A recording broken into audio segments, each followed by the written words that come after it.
नमस्कार प्यारे बच्चों, मेरे चैनल स्टडी लाइफ में मैं आप सभी का वेलकम करती हूँ। मैं आज आप लोगों के लिए सामान्य हिंदी के 10 महत्वपूर्ण प्रश्न लेकर आई हूँ। तो आइए इन प्रश्नों पर चर्चा करते हैं, जो कि आगामी परीक्षा pre BEd pre DElEd exam के दृष्टिकोण से बहुत ही महत्वपूर्ण है। तो आइए आज की क्लास आरंभ करते हैं। देखते हैं पहला क्वेश्चन है, उच्चारण के प्रमुख तत्व कितने हैं? उच्चारण के प्रमुख तत्व कितने हैं? ऑप्शन है 1, 2, 3, 4। तो उच्चारण के प्रमुख तत्व हैं, इसका राइट आंसर रहेगा ऑप्शन बी। उच्चारण के प्रमुख तत्व 2 हैं। नेक्स्ट है, यहाँ पर एक विराम चिन्ह दिया हुआ है। इस विराम चिन्ह का नाम है, इस विराम चिन्ह का नाम क्या है? ऑप्शन ए पूर्ण विराम, ऑप्शन बी अल्प विराम, ऑप्शन सी योजक चिन्ह, ऑप्शन डी विसर्ग चिन्ह। तो यहाँ पर जो विराम चिन्ह का नाम है वो रहेगा विसर्ग चिन्ह। आपने देखा होगा कि जब हम विसर्ग संधि पढ़ते हैं तो उसके लास्ट में जो है, जैसे 2 बिंदु जो हैं रहते हैं, तो वो है किसका चिन्ह है? विसर्ग का।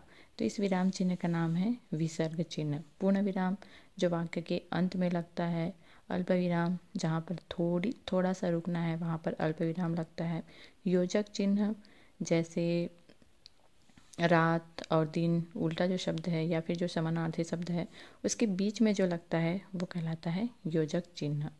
तो यहाँ पर जो विराम चिन्ह दिया हुआ है उसका राइट आंसर रहेगा ऑप्शन डी विसर्ग चिन्ह। चलिए बढ़ते हैं नेक्स्ट क्वेश्चन है, निम्नलिखित शब्द का शुद्ध रूप कौन सा है? यहाँ पर शब्द दिया हुआ है, उसका शुद्ध रूप कौन सा है? परिस्थिति, परिस्थिति और परिस्थिति। यहाँ पर देखिए 4 वर्ड जो हैं दिए हुए हैं, लेकिन जो शुद्ध रूप है वो कौन सा है?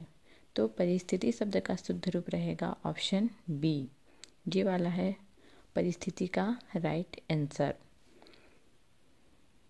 नेक्स्ट क्वेश्चन है, हर तरह के संकटों से घिरा रहने पर भी वह निराश नहीं हुआ। हर तरह के संकटों से घिरा होने पर भी वह निराश नहीं हुआ, यह किस तरह का वाक्य है? संयुक्त वाक्य, मिश्र वाक्य, सरल वाक्य, विशेषण उपवाक्य।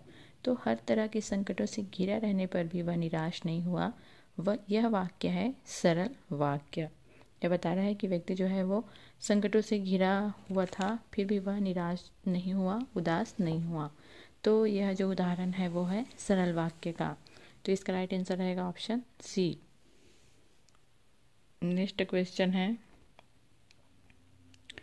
खटाई में पड़ना मुहावरे का अर्थ है। खटाई में पड़ना एक मुहावरा है और इस मुहावरे का अर्थ क्या है? ऑप्शन ए कठिन परिश्रम, ऑप्शन बी शक्तिहीन होना, ऑप्शन सी गुम जाना, ऑप्शन डी झमेले में पड़ना। तो खटाई में पड़ना मुहावरे का अर्थ होता है झमेले में पड़ना। तो इसका राइट आंसर रहेगा ऑप्शन डी। नेक्स्ट क्वेश्चन है, हमारे कॉलेज में नरेंद्र सबसे अच्छा खिलाड़ी है। हमारे कॉलेज में नरेंद्र सबसे अच्छा खिलाड़ी है। इस वाक्य में तुलनात्मक विशेषण की कौन सी अवस्था है? मूलावस्था है, उत्तरावस्था है, उत्तमावस्था है, इनमें से कोई नहीं। तो हमारे कॉलेज में नरेंद्र सबसे अच्छा खिलाड़ी है, इस वाक्य में तुलनात्मक विशेषण की उत्तमावस्था है। तो इसका राइट आंसर रहेगा ऑप्शन सी। नेक्स्ट क्वेश्चन है,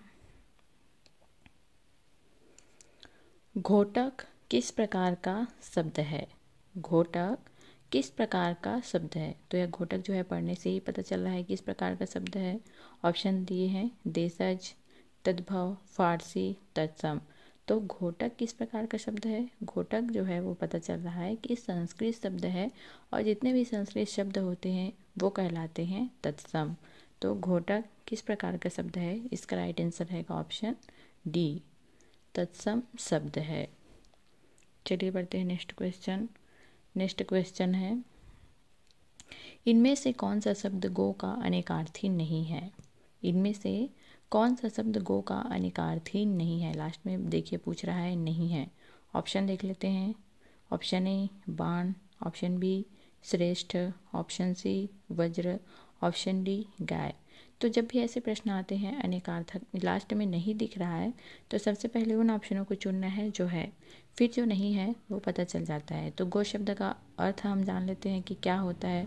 गो का अर्थ बाण होता है, गो का अर्थ श्रेष्ठ होता है और गो का अर्थ गाय भी होता है।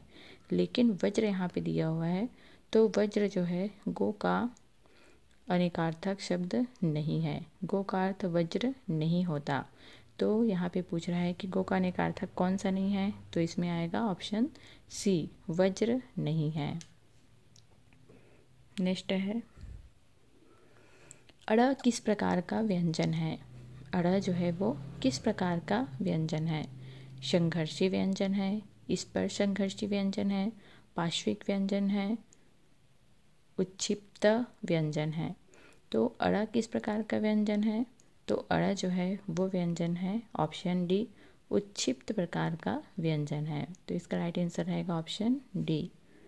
लास्ट क्वेश्चन है जो युद्ध में स्थिर रहता है के लिए एक शब्द है। जैसे अनेक शब्द के लिए एक शब्द रहता है, वैसे यहाँ पर उल्टा दे दिया गया है, अनेक शब्दों को पहले दे दिया गया है और एक शब्द में उत्तर देना है आपको। तो जो युद्ध में स्थिर रहता है उसके लिए एक शब्द में उसे क्या कहेंगे। ऑप्शन ए शांतचित, option B Yudhishthir, option C धैर्यवान, ऑप्शन डी युद्ध प्रज्ञ। तो जो युद्ध में स्थिर रहता है उसके लिए एक शब्द होता है युधिष्ठिर। तो इसका राइट आंसर रहेगा ऑप्शन बी। तो चलिए आज की क्लास यहीं समाप्त करते हैं। आशा करती हूँ आप सभी को मेरा वीडियो अच्छा लगा होगा।